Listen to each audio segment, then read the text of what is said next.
All Haryana petroleum diesel association एवं petroleum dealer welfare of Haryana द्वारा 2 दिवसीय हड़ताल का निर्णय लिया गया है। 15 और 16 नवंबर को चलने वाली इस हड़ताल में एसोसिएशन के पेट्रोल पंप मालिक व डीजल की ना तो खरीद करेंगे और ना ही बिक्री करेंगे। उन्होंने साफ कहा है कि यदि उनकी मांगे पूरी नहीं होती तो आगामी फैसला लेने के लिए वह बैठक करेंगे। अंबाला शहर के किंगफिशर में एसोसिएशन द्वारा वीरवार को एक बैठक की गई। वहां पर अंबाला के अलावा प्रदेश भर के पदाधिकारी व सदस्य मौजूद रहे। उन्होंने एक मत से बताया कि उनकी 4 मुख्य मांगे हैं, जिनमें पेट्रोल डीजल के टैक्स वैट में कमी, उनकी डीलर कमीशन में बढ़ोतरी व गोदामों में बन रहे नकली डीजल की सप्लाई रोकने की मांग शामिल है। साथ ही एसोसिएशन ने बताया कि इस बारे में सरकार से पहले भी कई बार मीटिंग हो चुकी है, लेकिन कोई ठोस निर्णय नहीं लिया गया। एसोसिएशन के प्रदेश प्रधान अनिल कुमार और senior vice president Ravinder Singh Oberoi ने बताया, यह मांगे पूरी ना होने के कारण सभी डीलरों को परेशानियों का सामना करना पड़ रहा है।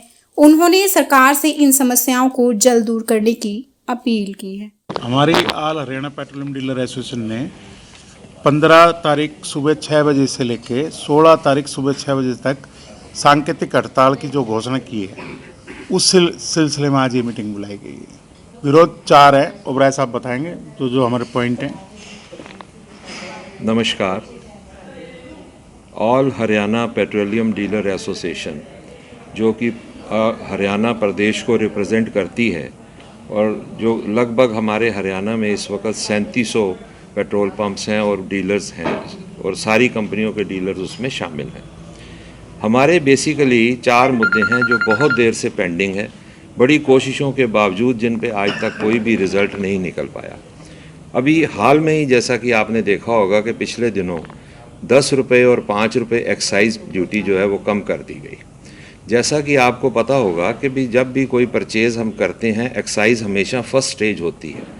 फर्स्ट स्टेज जब एक्साइज डीलर पे करके कंपनी को, कंपनी मैन्युफैक्चरर है, हम वहाँ एक्साइज पे करके प्रोडक्ट ले आते हैं और प्रोडक्ट हम खुदरा बिक्री करके 100 रुपये, 50 रुपये, 500 रुपये पे उसको बेचते हैं, जिसके माध्यम से हम वो पे की हुई एक्साइज दोबारा से हम कलेक्ट करते हैं और अपने पैसे पूरे करते हैं।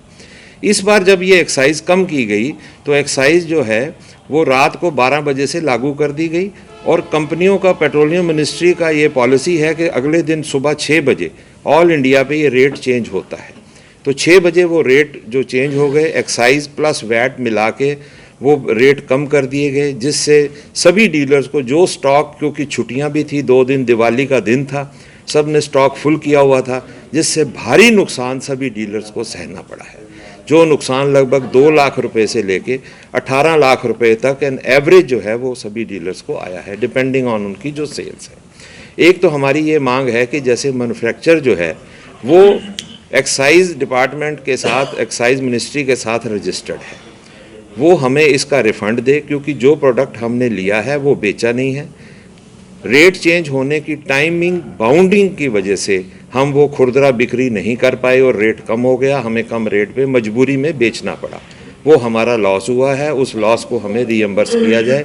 भारत सरकार से कंपनी जो है एक्साइज वो उसको एडजस्ट करे और हमें रीइंबर्स करे। हमारी पहली मांग तो ये है। दूसरा, हमारी वैट की मांग है जो बहुत सालों से चल रही है।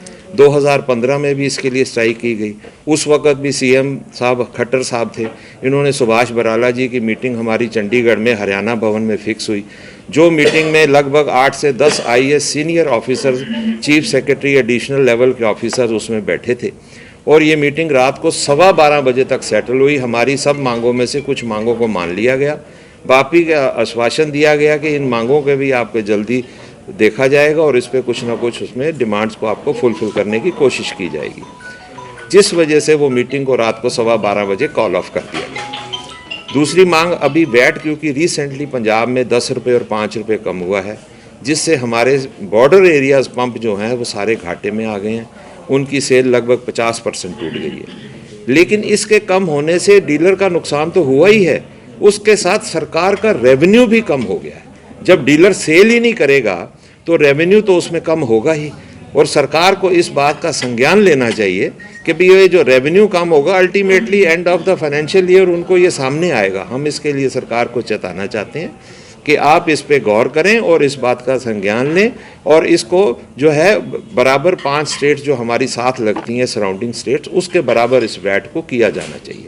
ये मांग 2017 में भी उठी थी और इसके लिए फाइनेंस मंत्री भारत सरकार ने फाइनेंस मंत्री जो सभी 5 स्टेट्स के थे जिसमें J&K और हिमाचल, यूटी, पंजाब और हरियाणा 5 मंत्रियों को बुलाया था फाइनेंस मिनिस्टर ने और वहाँ पे ये बात तय की थी जल्दी हम इन 5 स्टेट्स का रेट जो है एक ही बराबर कर लेंगे। जहाँ तक मुझे याद है ये पंजाब के मनप्रीत बादल जो हैं फाइनेंस मिनिस्टर उस वक्त भी वही थे और वो उस मीटिंग में गए थे और आज भी वही हैं वहाँ। तो इस बात को बहुत ज़रूरी है जो वैट को जो है सरकार को हमें इसको कम करना चाहिए ताकि हमारा सर्वाइवल हो सके। सर्वाइवल ना होने की वजह तीसरी ये है कि जो हमारा डीलर्स का कमीशन है 2007 में भारत सरकार पेट्रोलियम मंत्रालय द्वारा 2007 में अपूर्व चंद्र कमेटी अपूर्व चंद्र कमेटी जो है 2007 में सिफारिश की गई थी जिसकी रिपोर्ट 2009-10 में आई और उस अपूर्व चंद्र कमेटी ने जो ये सिफारिश की कि डीलर्स का कमीशन 1 जनवरी और 1 जुलाई हर साल में 2 बारी बढ़ना चाहिए, लेकिन ऐसा आज तक नहीं हुआ। उसको लेके भी मुद्दे को हमें स्ट्राइक करनी पड़ी और 4/11/2017 को मुंबई में जो मीटिंग हुई जिसमें पूरे ऑल इंडिया लेवल की जो एसोसिएशन थी, भारत सरकार के जॉइंट सेक्रेटरी पेट्रोलियम मंत्रालय के और हमारे तीनों पेट्रोलियम कंपनी HPC, BPCL और IOCL के जो ED मार्केटिंग डायरेक्टर्स थे उनके उस पर दस्तखत हुए और एक MOU साइन किया गया। उसमें ये क्लियर लिखा गया कि हम आपकी मांगों को जल्दी पूरा करेंगे, लेकिन वो आज तक उस पर कुछ नहीं हुआ। हमारी ये मांग है कि उस पर भी हमारे को जो है उस जो सिफारिश हुई है उसको इमीडिएटली लागू किया जाए ताकि हमारी 8 बार की जो है कमीशन जो है वो ड्यू हो चुकी है जो उसको उन्होंने नहीं दिया। तो चौथी मांग जो हमारी जो है वो एक बायोडीज़ल नकली डीजल के नाम से प्रोडक्ट जो है अभी बेचना शुरू हो गया पिछले कुछ सालों से, जिसने कि डीलर की पीठ तोड़ के रख दी है। वो बाहर से बेस ऑयल के नाम से मंगवाया जाता है क्योंकि उस पर एक्साइज ड्यूटी नहीं होती, सीधा 30-32 रुपये सस्ता हो जाता है, वैट भी नहीं और उस पर वैट भी नहीं लगता। तीसरा वो GST के अंदर बेस ऑयल होने से वो कवर हो जाता है और जिस व्यापारी के पास जाता है जो बल्क का बायर है वो उसको खरीद लेता है और उसको एक्साइज भी जो GST है वो एडजस्टेबल है वो उसमें भी रिफंड ले लेता है। तो उसको वो तेल जो है 50-55 रुपये पड़ता है जिससे सरकार को करोड़ों रुपए का चूना लग रहा है। इसका HSN कोड जो है वो डीजल से अलग करने की ज़रूरत है। भारत सरकार को इस पे ध्यान देना चाहिए, पेट्रोलियम मंत्रालय को इस पे इमीडिएट एक्शन लेना चाहिए, उसका कोड अलग कर दिया जाए जिससे वो GST के अंडर कवर नहीं होगा तो सीधी 32 रुपये ड्यूटी लगेगी, सरकार को करोड़ों रुपए का फ़ायदा होगा और हमारे डीलर भाई भी बच जाएंगे।